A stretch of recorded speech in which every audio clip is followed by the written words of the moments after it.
Welcome to the Trading Journal, guys, where we take high volatility stocks and make money trading them. Now, if you're new to the channel, we've been having an amazing month so far. We try to take our small account and try to grow it as fast as possible. This week, we are growing over $4,900, and we ended today growing $1,126, putting us over $6,000 green on the week. Let's break down the stocks that we traded today and how we locked in over $6,000 in profit this week. Okay, let's break down the gappers that I traded this morning. So if you look at this screen right here, you're going to see my trade ideas. This is basically my bread and butter setup where I go to this consistently to try to find the gappers I want to trade every morning. Now, the first stock that I saw was MOBX. I'll pull up the screen right here. This one wasn't really on a momentum gap scanner. It actually has a 10 to 15 million float. And I saw this push right here, this slow grind. LVWR. And you can easily see the ascending support. This was a pretty textbook setup. On this breakdown, I shorted in the 220s and I covered around $2. You can see the ascending support. This was pretty easy. This one wasn't a hard trade. And this one was actually my main trade of the day. It was a little frustrating, but it wasn't a hard trade to follow. So if you look at this chart right now, you can see it makes an initial push from $1.95 to $2.46. And on this candle, it rejects. It comes back to 220. So immediately, I already marked 220 as one of my levels. So I'll do it here. And it starts to slowly grind. Now, typically, from what I've noticed, is that stocks with higher floats, once they come back down, they have this slow, grindy type action. And once it breaks down, I want to get in and get out on a quick scalp. More times than not, the selling pressure is much greater because the flow is much larger, meaning short sellers can also accumulate a bigger position. So once the dump happens, I want to get out.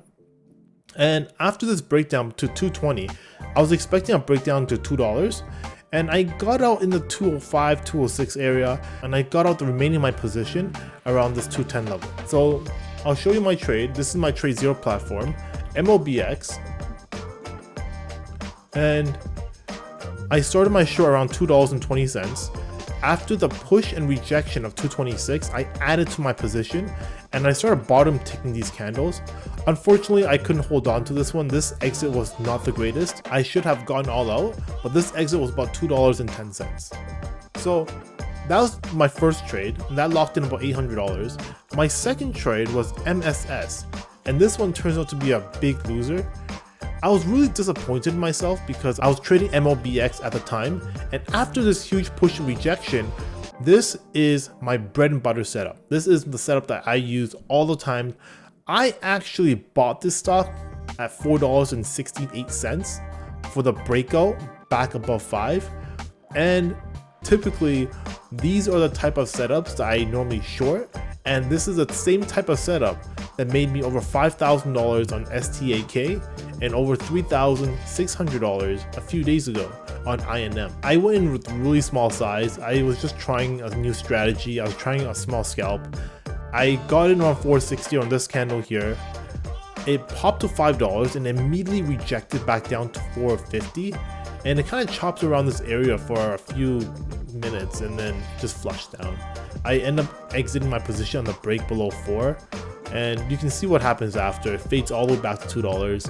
I really wish I shorted this setup instead. And I'm not sure why I decided to deviate from my setup, but this was a little disappointing to say the least.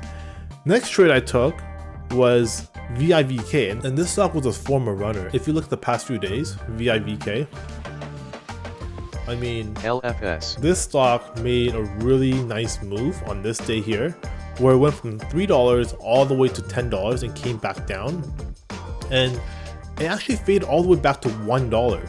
So I wasn't sure the reason for the news today, but it did have SSR.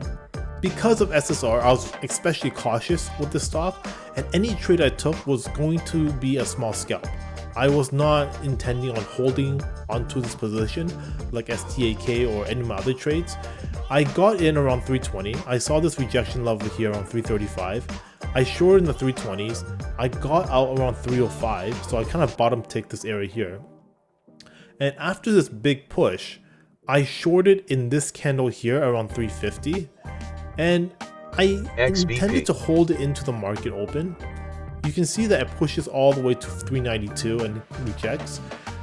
I saw this initial push at 381, and because my position was relatively small, I actually end up holding through the entire move.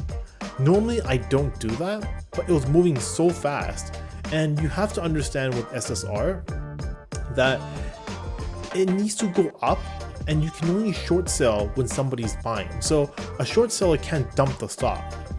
And that's kind of what I was expecting, because I wanted to see the stock go up first, but this push was really violent. The only reason why I could have held on to this was because I had such small size. And on the dump, I got around $3. I got around 305, 310, 315 even.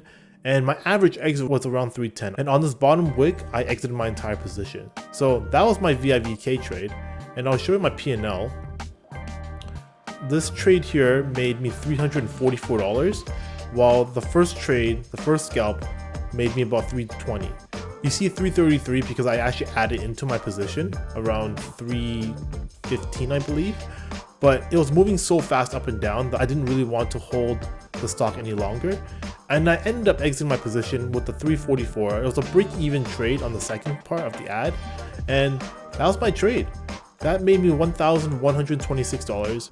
And if you're a beginner watching this video, it's important to know that a lot of these penny stocks, they will dump.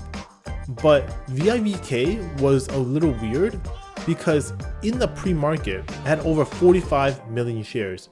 And you really have to take that into consideration because this stock only has 2 million float. So on these pushes and rejections, if they don't work, they will go up. This one here, I did not see coming. It made a massive push and faded right back down. This trapped so many buyers. And I felt like this push was essentially short sellers trying to match this cover right here. And you can see that this candle here is actually twice the amount of volume in this candle. And because of that, you can see it continue to fade afterwards. These were just relief bounces, short sellers exiting, getting frustrated for whatever reason, but it's holding 277, 280 right now. And I expect this to fade, but given the price action today, there's a good chance it will fade in the afternoon or in the after hours. Because if they try to dump this again, which they have been trying, you can look at the volume bars here, they have been trying, but it's not working. There are too many buyers and there are too many people who want to cover. So that's my analysis for today. It was a pretty slow day. I hope you guys enjoyed the video. I hope you guys enjoyed the analysis, and I'll see you guys in the next one.